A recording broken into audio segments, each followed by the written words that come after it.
Breaking news చూస్తున్నాం. Atchutapuram సెస్లోని pharma కంపెనీలో reactor పేలుడు ఘటనపై సీఎం చంద్రబాబు తీవ్ర దిగ్భ్రాంతి వ్యక్తం చేశారు. ఈ ప్రమాదంపై ఉన్నత స్థాయి దర్యాప్తు జరిపి నివేదిక ఇవ్వాలని అధికారులను ఆయన ఆదేశించారు. ఫ్యాక్టరీ యాజమాన్యం నిర్లక్ష్యమే ప్రమాదానికి కారణమని తెలితే కఠిన చర్యలు తీసుకుంటామని హెచ్చరించారు. ఇక నేడు అచ్యుతాపురానికి వెళ్లి ప్రమాదం జరిగిన ఫార్మా కంపెనీని సందర్శించనున్నారు. ఉదయం 10:30 తర్వాత విజయవాడ నుంచి విమానంలో విశాఖపట్నం ఎయిర్పోర్టుకు చేరుకుంటారు.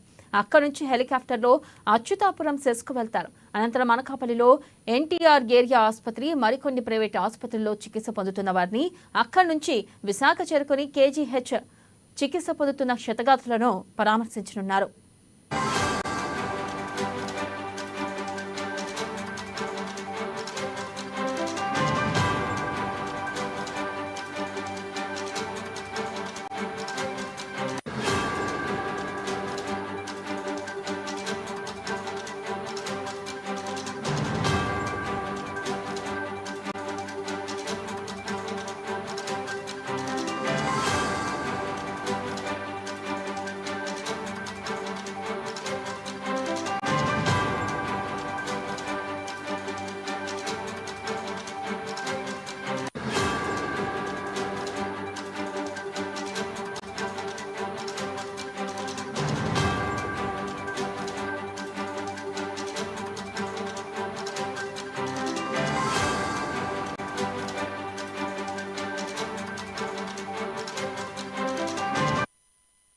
బ్రేకింగ్ న్యూస్ చూస్తున్నాం. అచ్యుతాపురం సెస్లోని ఫార్మా కంపెనీలో రియాక్టర్ పేలుడు ఘటనపై సీఎం చంద్రబాబు తీవ్ర దిగ్భ్రాంతి వ్యక్తం చేశారు.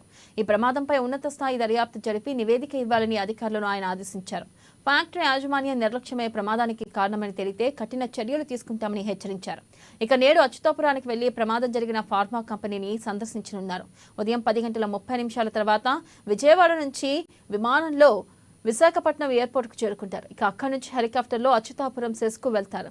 అనంతరం అనకాపల్లిలో ఎన్టీఆర్ ఏరియా ఆసుపత్రి, మరికొన్ని ప్రైవేట్ ఆసుపత్రుల్లో చికిత్స పొందుతున్న వారిని, అక్కడి నుంచి విశాఖ చేరుకుని కేజీహెచ్ చికిత్స పొందుతున్న క్షతగాత్రులను పరామర్శించనున్నారు.